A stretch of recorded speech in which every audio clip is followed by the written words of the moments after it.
To say that AFI evolved is like saying water's wet or the sky's blue. You'd have to listen very hard to hear any similarities between their first album, now 30 years old, and their latest LP. But how did this all come about? What drove AFI to transform their sound, reinvent themselves again and again? This is what I'm going to be exploring today. It's a story of punk rock madness, gothic exploration, and synth pop experimentation, with a few vocal breakdowns and sellout accusations thrown in along the way. So did AFI really sell out?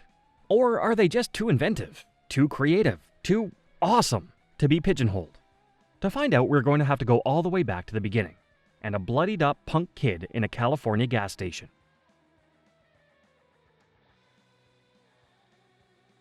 Davey Havok, born David Payton Pissarro, is a hardcore punk through and through.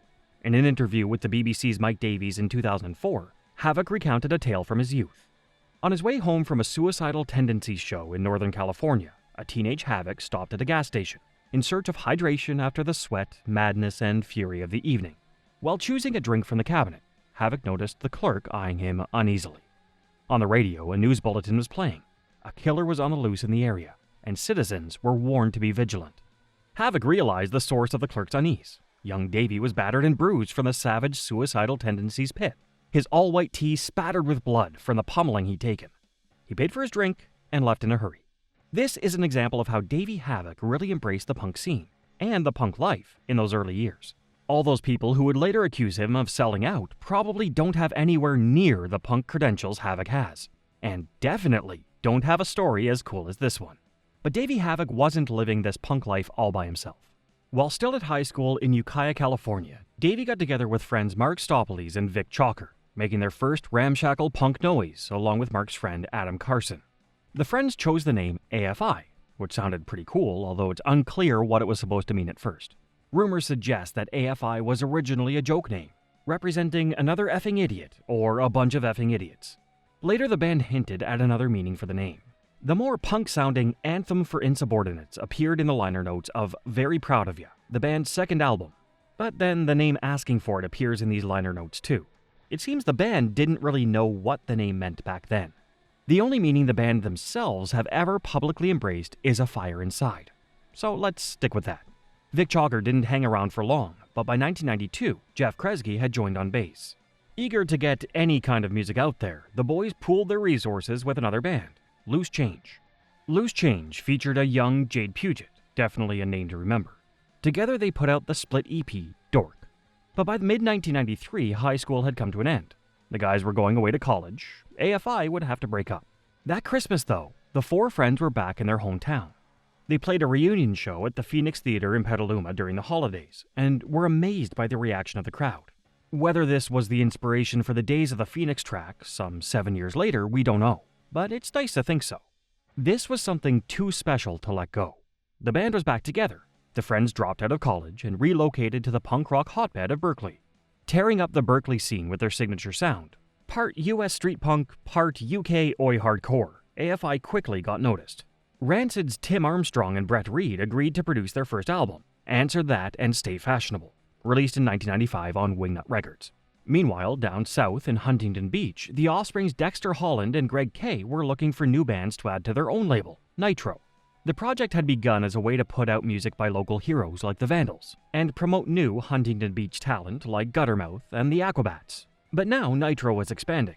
The four punk kids from NoCal were the perfect fit. In 1996, Nitro put out Very Proud of Ya, a blistering slice of punk rock that rattles through 20 tracks in less than 40 minutes.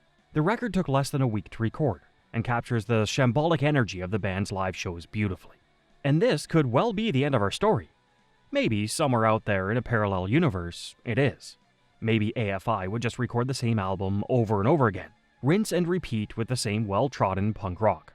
They'd grow old, make a tiny bit of money from their music, get jobs, raise families, and play shouty punk on the weekend.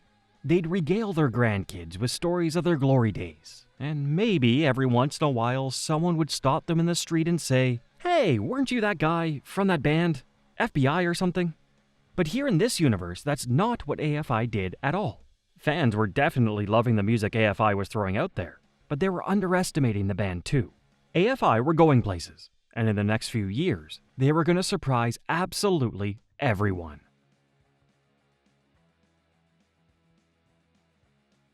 2 albums into their career, everything was going well for the 4 guys in AFI. The unit of Davey, Mark, Jeff, and Adam seemed to be solid as a rock. Kids were loving that raw, oi-inspired sound, and the California band were well on their way to becoming punk scene stalwarts.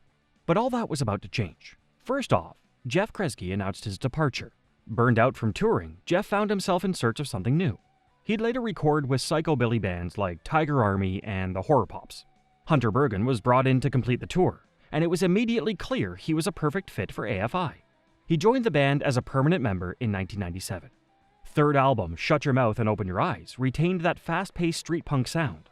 Sure, there are a few hints of what was to come, such as Davey doing his best Danzig impression on Third Season, and the creepy occult-style artwork. But musically, it's still more of the same. However, the album would turn out to be a catalyst. Along with Hunter, Davey had invited his close friend, Jade Puget, to record some backing vocals. When guitarist Mark Stoffeli departed the following year, the next step was an easy one. Jade would join the band for real. Before Stoffeli's left, however, the band had one more record to release. This was 1998 EP, A Fire Inside, the first time the band had really nailed down a meaning for their cool name. The EP consisted of 2 original tracks and 2 covers. These covers would be a huge hint at the direction the band was heading in. The Hanging Garden by gothic indie band The Cure, and Demonomania by horror punks The Misfits. With their new core lineup of Davey, Adam, Jade, and Hunter, the band got to work. Before joining the band, Jade had already written most of what would become Malleus Maleficarum, Hammer of the Witches, named for the 15th century book on witchcraft and demonology. If you're sensing some goth overtones here, you'd be right. The album AFI released in May of 1999 would blow everyone's minds. Black Sails in the Sunset is a total U-turn for the band, as they leave behind their shouty, earlier style in favor of something darker, more textured, more gothic. Much of Black Sails is more post-hardcore than straightforward punk, and it definitely touches on emo here and there.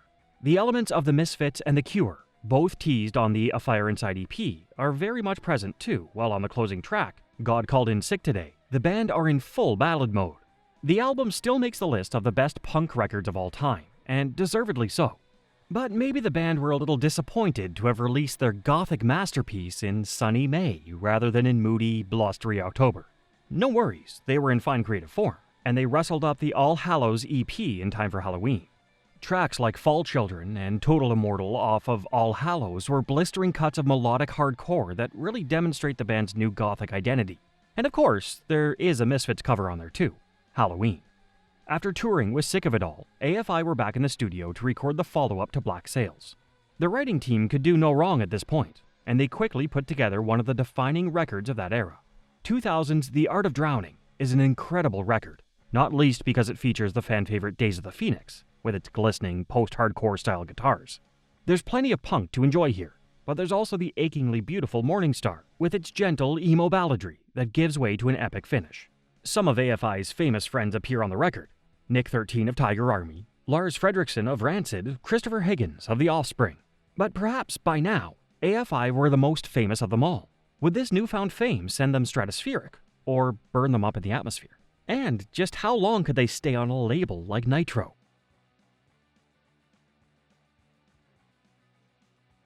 AFI loved Nitro. The label had brought them so far, but by 2001, both label and band knew it had taken them as far as it could. Black Sails had been a sleeper hit, but Art of Drowning had gone way beyond this. They were the band of the moment, and major labels were now courting them. It was DreamWorks Records that signed the band in 2002, but AFI was still under contract with their friends at Nitro. A deal was struck. DreamWorks and Nitro would put the record out together. AFI would honor their contract with Nitro, and after that, anything was possible. Anyone concerned that AFI would struggle to follow up 2 mind-blowing LPs need not have worried. In January 2003, AFI released the lead single for their new album. Girls Not Grey is AFI at their melodic goth pop finest, with soaring vocals and irresistible melodies. But it still rocks hard. The stage was set for the next installment in AFI's blistering career. Sing the Sorrow was released 2 months later, engineered with legendary producers Jerry Finn and Butch Vig. Along with Girls Not Grey, tracks like The Leaving Song Part 2, with its slowed-down post-hardcore majesty, helped the record become AFI's biggest hit to date. It peaked at number 5 on the Billboard 200 and eventually went platinum. The huge financial success would have been a suitable parting gift for Nitro, the label that had nurtured them. But there was more to follow.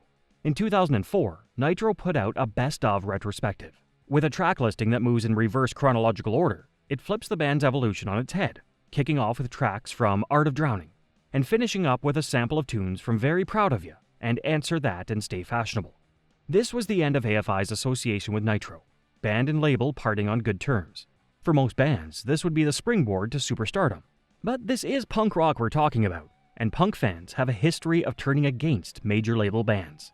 Surely this wouldn't happen to AFI, would it? The major label years didn't start well for AFI.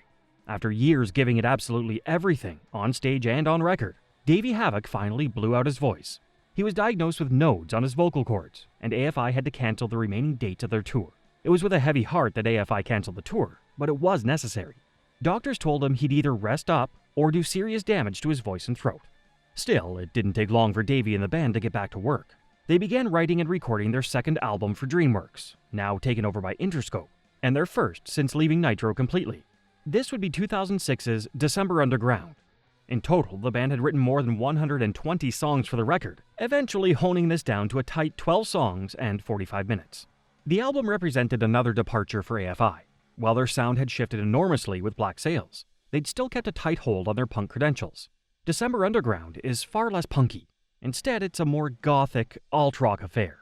More polished, not as heavy, and definitely more palatable to the masses. And Davey's voice is different too. His register is lower, and there are fewer of the piercing high-pitched yells of the last few albums. This sent the rumor mill into overdrive. Had Davey really destroyed his voice for good? Could he not hit those high notes anymore? Or had AFI sold out on their punk roots? Were they now focused on being pop stars rather than punk icons? Well, the fact that AFI were still performing those old songs live suggests that Davey's voice was just fine. Of course, this doesn't mean AFI had sold out.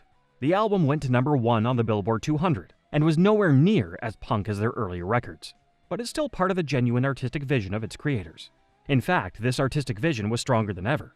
While they were touring the record, Davey and Jade started their electronic side project, Black Audio, providing another creative outlet to wow their audiences with. By 2009, though, the core band was back with another record. Crash Love was another hit for AFI, but it was another step away from the punk rock that had given them their start. Tracks like Beautiful Thieves are great in their own way, with crooned Morrissey-esque vocals and dark, moody, rock-pop instrumentation. But they aren't punk. They aren't hardcore. They're a little bit emo, for sure, but they still left some fans feeling a little alienated. Were AFI really leaving punk and hardcore behind forever? And were they going to lose their earlier fan base in the process?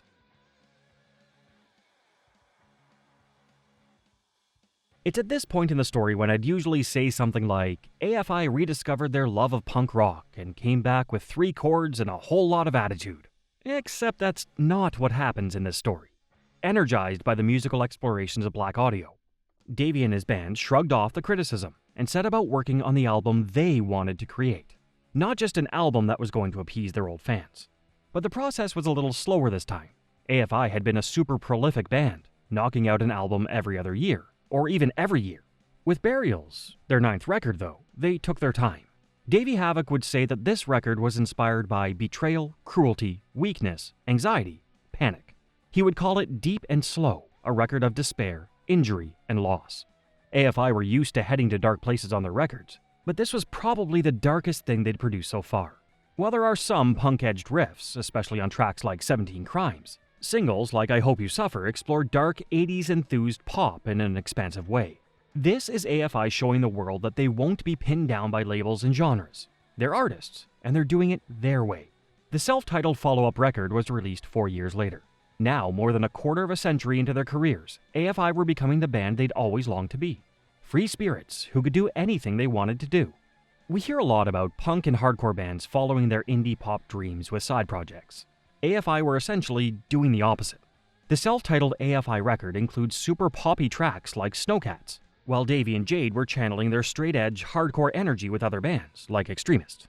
The Extremist project proved that the guys had not lost that love of punk and hardcore. They were just exploring that love in new and exciting ways.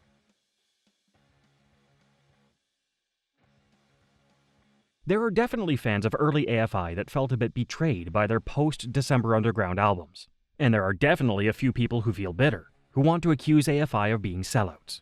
But while it can feel a bit strange when our favorite bands from our youth change and evolve, this isn't fair. AFI haven't betrayed anyone. They haven't sold out. They've just gone on making the music they want to make, growing and developing with every record. We all grow up. We all change. That's called life. Whether we've loved everything AFI have ever released, or whether we rather listen to The Art of Drowning than Burials, it doesn't matter. As fans, we need to respect the decisions the band made, and appreciate their journey. Released in 2021, Bodies is the most recent AFI album to date, and it's a great example of what I'm talking about here. This is not a return to punk rock form. It's not an explosion of hardcore fury. Instead, it's a beautiful and intricate new wave alt-rock album. It's the next step in the mesmerizing, genre-bending story that is AFI. And yet, the hallmarks of what makes AFI so amazing are all still there. The riffs, the dark poetry, the intelligent artistry. Body showcases all of this. And hey, they still know how to rock. In 2023, the band performed Sing the Sorrow in full on its 20th anniversary, supported by pop-punk royalty Jawbreaker, another band who knew how it feels to be accused of selling out. The guys are all getting older.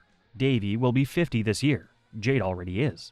They're taking it easy, enjoying the success that decades of hard work has brought them. But they'll be back, and you can be sure of that. And what they create is going to be something special. Until then, there's so much stuff to enjoy from their back catalog. Speaking of that back catalog, what's your favorite AFI track? Which AFI do you prefer? Shouty punks, goth post-hardcore pioneers, or post-punk dreamers? Let me know in the comments. And of course, don't forget to like, subscribe, and sit tight for another punk rock deep dive coming right up.